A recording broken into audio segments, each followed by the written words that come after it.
What we want to discuss today is a phenomenon that's happening on the internet. It's not a new thing, but it seems to be accelerating where there is a sense of overwhelm. Where do we focus our energy? What kind of business should we be building? And is it coming from us or from the outside? It's with my great pleasure. I have Ezekiel joining me again on the show. Welcome back, Ezekiel. Thanks for having me. It's great to be back here. It is. And I feel like it's a necessary touch point. You know, I've been personally going through some big shifts again in the way that I'm operating, and I'm always usually looking to you for counsel. And you have a lot of your roots when it comes to the corporate side, but I know you also speak of methods that are a bit more esoteric, spiritual. You could almost say astrologic. And so I'd be curious to know from your perspective the fact that I'm feeling this need to change. Is this something that you're noticing as a trend amongst many clients, or is this just a phenomenon that's exclusive to only a few? I would say it's a common thread right now amongst anybody who is on the track to answering the question, how do I want to live my life? And anybody who is not on the sleepwalking train of just following along what everybody else is doing. You could say that we're currently in an inflection point. We're like in the middle of two very big rifts in periods of human history right now when it comes to, I would say, like the consciousness of humanity. Like we're coming from a period where it was all about like doing more, making more progress, kind of being part of a massive engine of trying to move things in a certain direction. And now we've gone beyond that. We're going through a period now of say like individual, like bringing out a person's individuality in terms of how they live. So that translates to a lot of people's choices. And those choices will translate into answering the question, well, everybody's doing all of these things. What should I be doing? And it doesn't help that there's a lot more information going out there because suddenly you've democratized information everywhere. So you can see what everybody else is doing. Before, we only knew what our community in our little villages was doing. Now you can switch on your phone and you can see what everybody is doing. And you're always left with the question, if they're doing that, then what about me? And we're in that period right now, where everybody is at the peak of playing around with the idea of what am I doing? What am I doing in relation to all of these other people in this world? So yeah, it is a fairly common thing, whether it be with my entrepreneur clients or the students that I have who are working on their self-identity, all the same period. The level of intensity is actually so insane right now that I have to catch myself as well to make sure that I don't drown in all of these too. Yeah. There's this phenomenon of, as you say, observing what a lot of other people are doing. And not only can you just observe and start assuming that maybe I should be doing something similar to what they're doing, but there's also so many people that are particularly targeting you and telling you that you should follow their specific method. Is that the recommended way to find what you should be doing, is trying to find examples in others and see what works for you? Or is there a very different way we should approach this? I think that it's a loaded question, and I prefer to look at it. I mean, if you asked me this 1.5 years ago, I would have probably told you something else.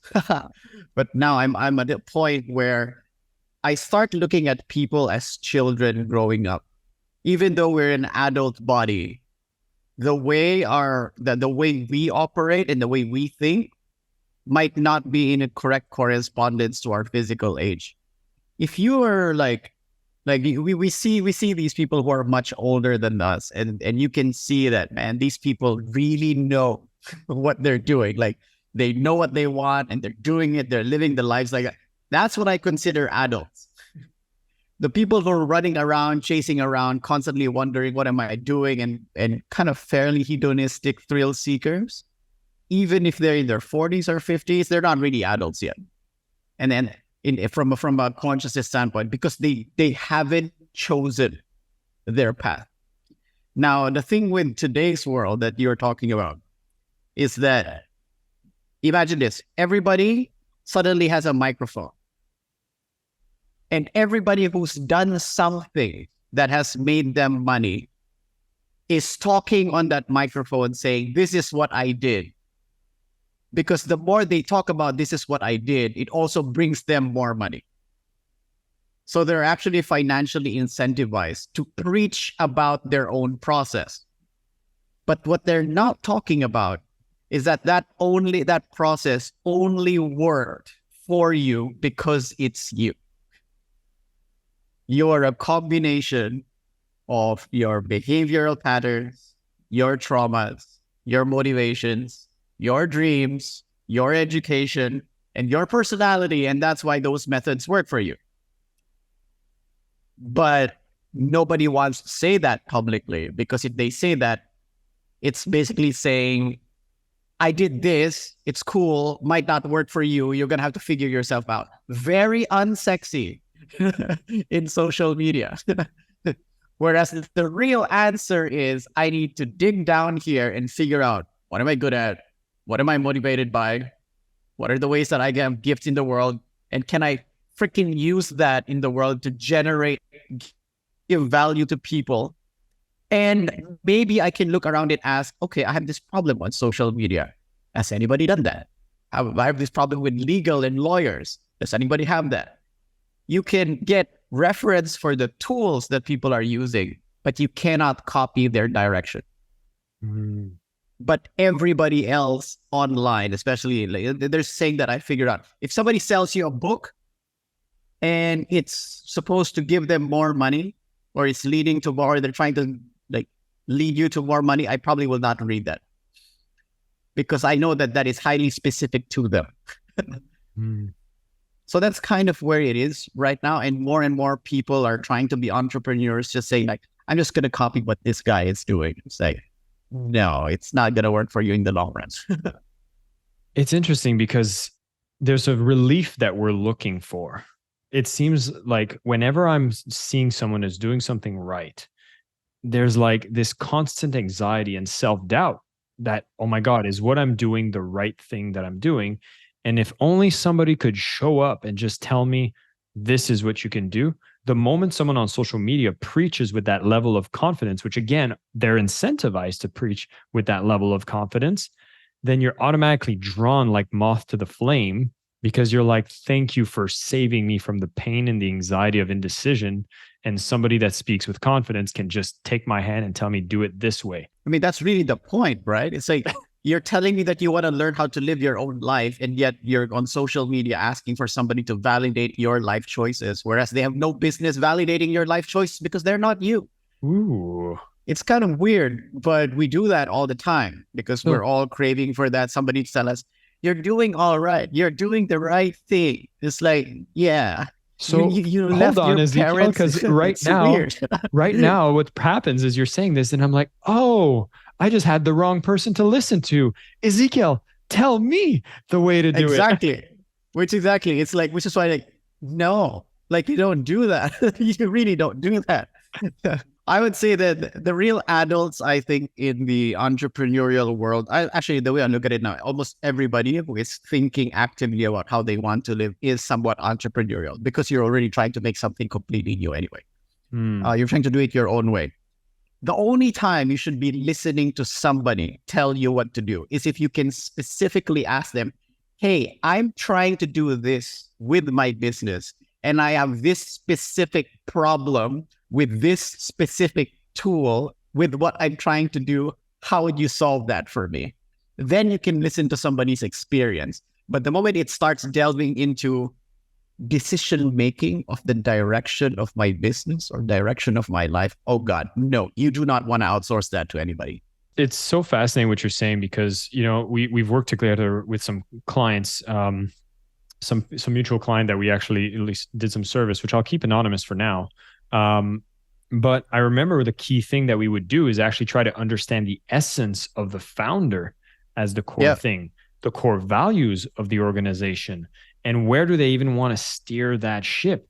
Because, for me, when I come into an organization, I can definitely find the right partners, bring the right people, and go and solve the tactical problems. but I need to have an understanding of where they want to drive the ship. And that has to come from the founder. So I wanted to ask you, as an individual, regardless if you have 500 employees or maybe you're just starting out, what are the key questions that you should be looking within yourself so that you understand the kind of business you should even be building? Well, the primary question is going to be, how is this business serving my vision of my life? And that is the number one question, because a lot of founders or entrepreneurs end up a point wherein they're like subservient to their business. Like they're a slave to their business direction.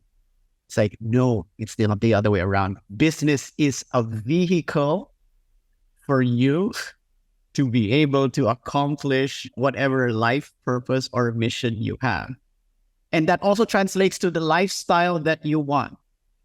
So if your business is not serving you and you're not choosing a business model and you're not choosing a nature of business and you're not choosing a product or you're not choosing a problem direction that is serving your life purpose, you will always feel like you are chasing after your business. And it will always be your boss and not you as the boss of your business. And that is where the shit really happens for a lot of entrepreneurs, when they're the ones chasing after their business and they be like, oh my God, this business owns me and not the other way around. So that is a primary question. I'm reminded of another client we were working with together here in Bali. What usually happens, for those of you listening, is people come to me with sales problems, right? I'm the guy who wrote about selling with love. I speak about how selling with love solves a lot of your problems. And so people come to me and they're like, please solve my sales problem. I'm trying to make more money with this business. And what often happens is I listen to them and I say, great, I think I have an idea that's going to solve your sales problem. And I usually connect them with Ezekiel. And then within the first 30 minutes, we realize that there's actually an alignment problem. And if they would just come and listen to my advice with the current model that they have, they would accelerate the anxiety, accelerate the disalignment, and accelerate the dissatisfaction, because we're scaling for a business that nobody even wants. And so in that pursuit of those answers, for anybody who's listening in, what's our steps here? What do we start doing to do better? Yeah, so I think the first part there is really to ask, okay, why did I start this business? And when I started this business, what was the problem in my life, or what was the state of my life or my problem that I was trying to solve when I started this business? And number two, what am I bringing in terms of who I am here? Like, what am I good at? What are the skills that I currently have? And more importantly, I think this is the ugly question. What is something that I do naturally that I am good at, or rather I can keep doing all day long and I'm not going to get tired of doing, as a way to deliver this value? And once you know those two things, you pretty much have an idea of, well, I already know what kind of service or product I am making right away. And the only thing you need to do is sell at that point. But even answering those two questions for one person is difficult. It's like, there's so many people telling me that, hey, you should come up with a physical product. You should write a book, or you should do this. But we all know that the best work that I do is when I'm in someone's face, digging into their own business model and digging into their soul and say, we're going to be talking about this for the next 2 to 3 days until you figure this shit out. Like, that's the best work that I do. And then writing about it separately. So I cannot be a technology person, inventor, or rather I can be, but it's just not going to be me.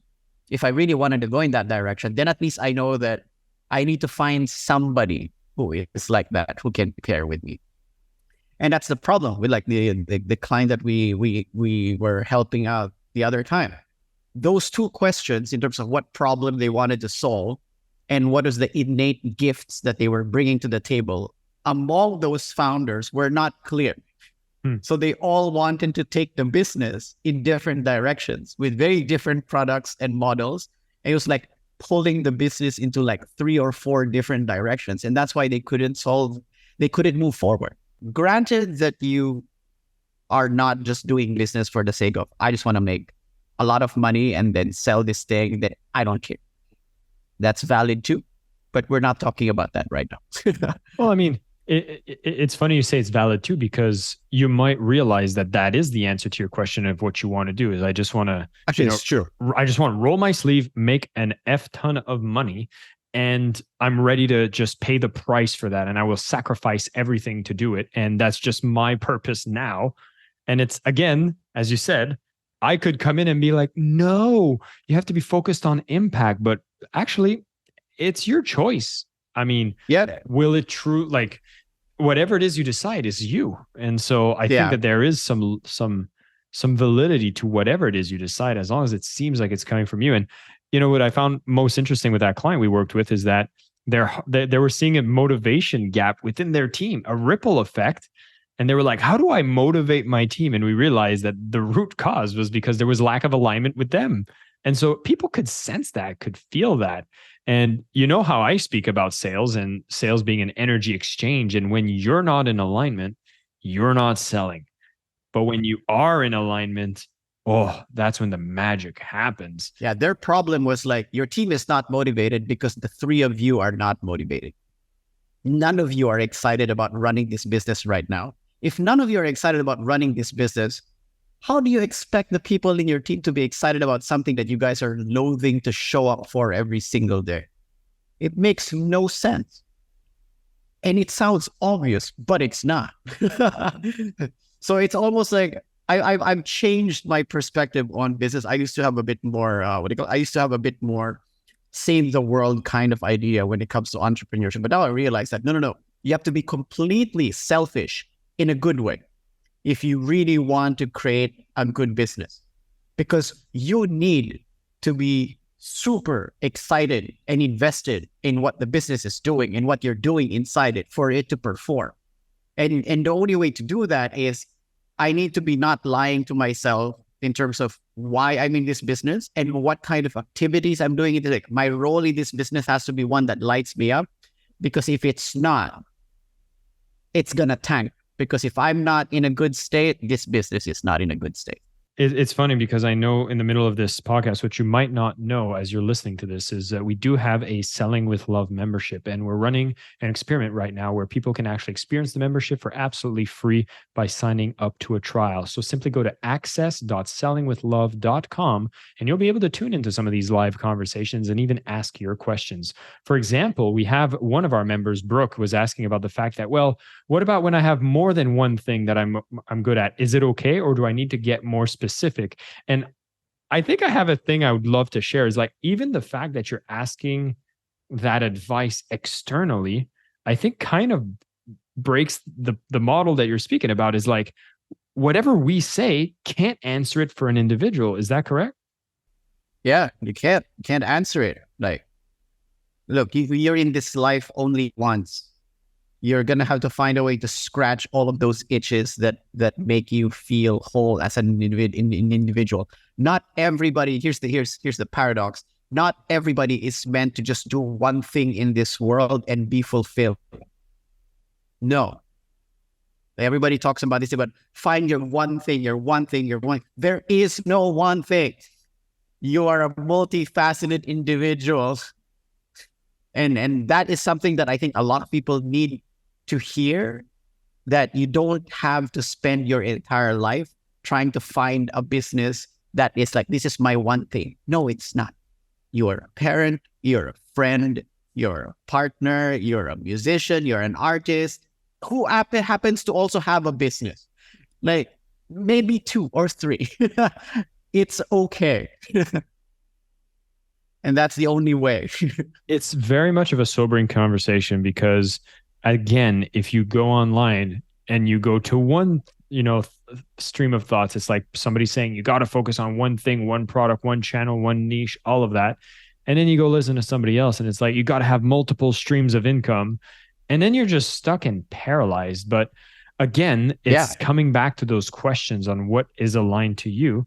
And there was a quote. Oh my God, sometimes things happen very serendipitously. In my office, I'm in an office. It's kind of like a WeWork, and there's a lot of. They were doing a treasure hunt today, and they left a quote somewhere, and it happened to be a quote by Seth Godin. Which, by the way, if anybody's connected to Seth Godin, he is the person I followed up with the most and has not come on my podcast yet. So I do want to see a nudge. If somebody has a connection and you want to bring him in, I would love to interview him because I have a lot of respect for him. And nonetheless, it was a quote by him that I went on the treasure hunt and I found it. And it was actually the fact that the cost of inaction is higher than being wrong on any action. Do you have any opinion on that quote? I guess what if I would say that thinking is not inaction. There's a right time to like resting is not inaction. And I'm saying that as an athlete. Like, look, what am I doing right now? I'm sleeping the whole time. Resting is not inaction. And sometimes sitting down and thinking about what you just experienced to navigate is not inaction. So that's the only thing that I would caution people towards. That you feel like you need to be moving and doing stuff all the time. No, please don't. Because if you don't navigate regularly, like checkpoint of what's going on in you and where you still want to live your life and where your business needs to go, you might be running 60 miles per hour in one direction, only to find out that after 6 months, you definitely did not want to be going in that direction anymore. I'd say inaction is when you go into zombie mode. Zombie mode is when you are just doing stuff and it is no longer intentional.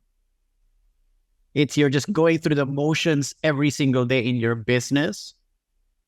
And you're just like, I'm just showing up today. I don't even really care about this. I haven't thought about this. Or it's very numbing. When you're in that numb state where you're not deciding actively what's going on in your life, that is inaction, in my opinion. Would you say that has a parallel to the big movement that happened? I think it was last year. Everybody was talking about quiet quitting. Is that an example of what it looks like when you're in inaction? I would say that when you're checked out, I think that I'm not sure if quiet quitting fits in that mode, but when you're like just checked out of anything that you're doing, then and you don't feel like you're plugged into the driver's seat of your life, that is already inaction for me. Mm-hmm. I think that is pretty bad. Because the longer time you spend in that unplugged zombie state, you're basically wasting your life when you're doing that. I wanted to elaborate on one of the things you talked about that we need to reflect on. And it's this concept of thing that you are good at. And interestingly enough, I had a conversation with somebody yesterday who was a part of the program. And, I had this sense that I wanted to always do more for my members. And what happened is she was up for a renewal on her membership. And then the first thing I told her was like, by the way, we had a short conversation and she was telling me about all the transformation she had throughout the year by being in the program. And I said, by the way, I know your renewal is due in 7 days, but I want to let you know you will not be charged because I'm letting a lot of people experience this new membership platform and you won't need to pay for it. And the reason I was doing that is because obviously I'm making a lot of changes and I want to make sure that I'm always offering more value than what I ask in return. And there was a moment where she's like, oh, well, I was looking forward to pay it because I got so much value out of being in this program that I was just excited to renew the membership. And of course, as part of me was like, oh, damn, did I just miss an opportunity? But I knew there was an alignment thing going on. But the reason I bring this up is because sometimes you don't realize what you're actually good at and what value it provides for others. What are some of the things you can do to kind of hone in on understanding what is it that I'm actually good at that might be worth thinking about or taking action on? I think that maybe the idea of saying what you're good at, I think that might be the wrong thing to say now that I'm thinking about it. Because being good at something is competency, and competency only comes after extensive deliberate practice and experience, right? But I think that what people should be zoning in more is what are nature of things that I like to do that I don't get tired of doing. If you make me sit on a spreadsheet, I think I would only have 2 hours and then I would check out. If you make me do this, like what we're doing, for 2 days straight, I would not really get tired. Am I good at it? That's highly subjective. That means practice. So I'm looking at people and saying, hey, find something that, in all honesty, that is something that you would not get tired of doing, and you're willing to exert the effort, the time, spend for the learning, spend for the right teachers to get really competent at that thing, and then you have something. Because now you have an insatiable amount of energy that you've also built into a competency. I think that might be a more appropriate answer to that question. But that starts with accepting first that you are not good, that you should be letting go of a lot of things that you think are cool. Like, for example, everybody online is like, oh, you should learn copywriting, or you should learn this, or you should learn to be a coder, or High ticket closers. Come on. High ticket. Yeah, it's like that's what they're doing, right? They're teaching you learn this skill. And my thought pattern now is like, I've seen enough people to see that that's actually a terrible idea. It didn't help them. I think you should understand what they're doing, but you should zone in on what you can be good at, better than everybody else, because you will always have the energy to do it. And the idea that, hey, Jason, you can talk and zone in on companies' processes for a whole day and not get tired. That means there is no way for me to get better at you at that over time, because you will not get tired learning about it. Oh man. Even if I have that background and you don't, because you are obsessed with it and I am not. It's so funny because, I have my partner actually is the one who's reinforcing healthy boundaries in my work-life balance. If I didn't have my romantic partner, which I do prioritize, so I want to spend time with her, quality time with her. And so that is what gets me out of the office. But like, I'm excited when I wake up. I want to see the messages of what's going on. I want to get data and optimize and create. And then, like, for example, today is a Wednesday and I have a night shift. So I have one day a week that I do night shift. I work till midnight and I start at 7 a.m. And I get home and I have a smile and I'm excited, And so when you speak about this thing that gives you energy, this has been a big shift that happened to me in July. And, when I spoke about a lot of the things I'm shifting in my own organization is when I started finding the things and tuning into that, I started having revenue opportunities come in so much faster, so much quicker. And then I was realizing how much value I can deliver because I'm excited about it, as opposed to what do they call it? Pulling teeth to get things done. Yeah. But I have to say that I'm also very humbled by this right now, because it is, my background, and I'm the person who gets competent at almost anything that I put my mind into, super multifaceted, from technology to everything else. But I had to accept to see that, just because I can do these things doesn't mean I should. And I have to accept that some of the things that I think and I logically know in my mind, if I get good at those skills, I'm going to make more money. And then I have to look at that and say, no, not for me, not for me, not for me, not for me, not for me. And you just have to shut your eyes off from everybody that's yelling at you on social media and all these entrepreneur masterminders, and just shut it. And then you realize, what the heck can I do repeatedly all day long that I'm not going to get tired? Sit with the CEO and guide them through an entire process of figuring out their business and who they are at the same time. I was like, I have to accept that this is a big part of me, and I have to accept pride and say, let go of all the other stuff that I've done, even though that those might be more lucrative. And that's where you're talking about. It's like the best choice for you might not be the most lucrative from a business standpoint. And that's something to accept, that maybe I'm not the person who's meant to be so scalable given my talents, I might have to swallow my pride and say, I might have to do this with somebody else. And that's just the roll of the dice. I think that there's this unfair and overly dramatic hate around employment, where it's like you got to be an entrepreneur or nothing else matters. And there is truth if you're trying to have control of your income and you want to seize opportunities, but the vehicle of entrepreneurship does have demands of certain activities that need to be done, particularly if you can't get the initial funding. And even that is it is a segment of understanding sales, understanding marketing, because those will be foundational to get a business going. And I think that for a lot of people, especially, I do my best. I'm trying to help a lot of people get over sales blocks that can be overcome.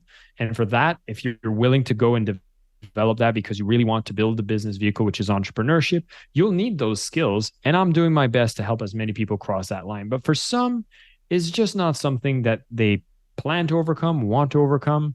And yes, you could look into maybe partnering with someone. And I think that's often underrated. But there's also the path of employment. And when you get to find a type of employment that allows you to check off those two boxes, there are some far more lucrative ways to be able to feel happy, aligned, and quite frankly, less stressed. Yeah, I noticed that that's actually what I'm teaching a lot of people more so now when they come up and say, I want to figure out what kind of business I want to do. I was like, after talking to them, you should not be a business owner. Like it will drain you and it will kill you. And entrepreneurship and business ownership are not exactly the same thing. True. I could be a solo entrepreneur, but if you're like a business owner and you have like employees and all the legal, administrative related things, all the legal stuff, that's a different skill set altogether. But solo entrepreneurial can also mean like this kid was asking me the other day, if I just wanted to make the most amount of money as a 25 or 26-year-old and she's a teacher, how would she do it? And she would have control over her life. I was like, here's what you could do. You get part-time employed as a part-time lecturer in 3 or 4 different universities in the Philippines. That way, you don't have the issues of exclusivity of contract. You don't have to worry about clocking in, clocking out hours. You have control over that schedule, and you only teach the lectures that you are interested in. So you have control over that time schedule. And then you can do other things on the side, such as like your retail stuff. She's also a musician that has like evening gigs at night. She is currently making 5 times more than the average full-time employed teacher in university who's like 10 years older than her. And I'm looking at it like, and you did that in 6 months. See, you are not really a business owner. You're just being savvy about playing the system that we currently have. And I would say that for people, don't start a business if you are not really interested in doing that. Find other ways to use your gifts to be partially employed or whatever kind of combination that can be, and you will make a lot of hard cash very quickly. It's funny because I wish I did that when I was younger. Well, there's a lot of things you could go back to and realize how best you're at it. So I think of the times that I've thrived within my own career, and it's when I get to have a whole lot of autonomy within an existing organization.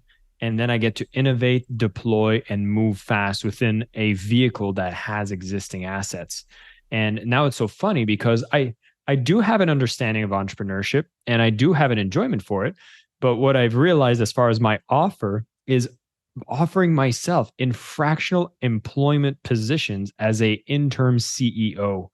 And so I've kind of created my own job inside multiple organizations to do something that's very similar to your case study in the Philippines. And I've never been happier. And so yeah. And for a lot of people, they think about what I do as like getting to know a CEO or a founder and getting to know their business super well, all the way to like very personal things and helping them steer and design that direction wise and helping them make decisions. For a lot of people, it's like, that is too much authority and too much responsibility and influence on one person in one business. How can you do that and not feel scared about what you're doing? I was like, easy, I don't. It's like I can do that for 10, 15, 20 different businesses at the same time because it just gives me that, it's like a high for me to be in that degree of responsibility and guiding and learning as well about different business models and different industries. It's like you'd have to stop me from doing this. And that's not for everybody. And you know what? I actually really hated what I'm doing right now because I really judged it for a while. Because we are so used to we're judging it from like my old, like a C level in Mind Valley and all that stuff. I say I'm loyal to one organization and all that other stuff. Man, I had to sit with my conscience for a while. And this journey, and I hope for everybody listening in, is that, we're not sharing this, or at least from my perspective, I'm not sharing this as somebody who's figured it all out. There's so many things I'm learning, I'm growing, and I'm figuring out. And I'm so excited the fact that I can find people that are aligned with me, that can guide me. And Ezekiel, I mean, you've been instrumental in kind of helping me not bestow answers on me, but allow me to re-question what's happening so I can find that alignment a lot more myself. And I want to present that as an invitation for anybody who's listening in. If you join into our community, you're going to have a space where you can ask some questions. And I'm going to be bringing a council of mentors and teachers that are part of this ecosystem that can help provide answers for anybody who wants to go into a journey of this specific topic. We're going to make people like Ezekiel accessible to you. And, one of the key things I remember discovering is I myself don't see myself as a star. And that's why I've always been great at doing interviews or emceeing conferences, is I'm so good at shining the light on the people that do such amazing things that people might not have discovered yet. And I would say you're one of these people. And I'm so excited that we get to work together and we get to do the things that we do. And for everybody else tuning in, I'm going to invite you to come to the community and ask your questions. See how this episode resonated with you. What are some of the biggest learnings you've had? And you can even come and ask your questions, and we'll make sure to guide you and connect you with the right team of people that can make sure that you're not only selling with love, but of course, you're living your entire life with alignment, which is something I ask everybody who comes on the show, Ezekiel, as I wrap this up. What does selling with love mean to you? Selling with love to me now? Oh my God, I had a different answer last year. Yeah. Selling with love to me is being able to live fully in yourself, and only then you can share that value with other people. Ooh, that is a first. That is deep. And that is awesome. Yeah. Because I don't want to share with you. I don't want to share with you something that is not me. That brings in the authenticity. Ezekiel, thank you so much for this fascinating conversation. It was such a pleasure. I think for a lot of people tuning in, they're going to have a bit of a mind-blown moment, but that's usually what happens after we have a conversation. So I'm glad we got others to peek into that. And once again, I just want to make the powerful call to everybody. We are running the opportunity for anybody who wants to access more of the conversation and continue this access. So access.sellingwithlove.com. You'll be able to create an account on the community, introduce yourself, see the other peers that are aligned with at least the values of selling with love. You'll be able to ask some questions, connect with others, and we look forward to seeing you there. And of course, thanks for listening in, and keep selling with love. And of course, take the time to find yourself too. Thank you so much for listening to the Selling with Love podcast. We have some previous episodes you can tune into right here. And if you prefer the short form content where you get to the point in under 10 minutes, we do have a ton of clips from our best episodes that are being shared on this channel as well. So pick which one supports you the most. And of course, thank you for liking, subscribing, and of course, selling with love.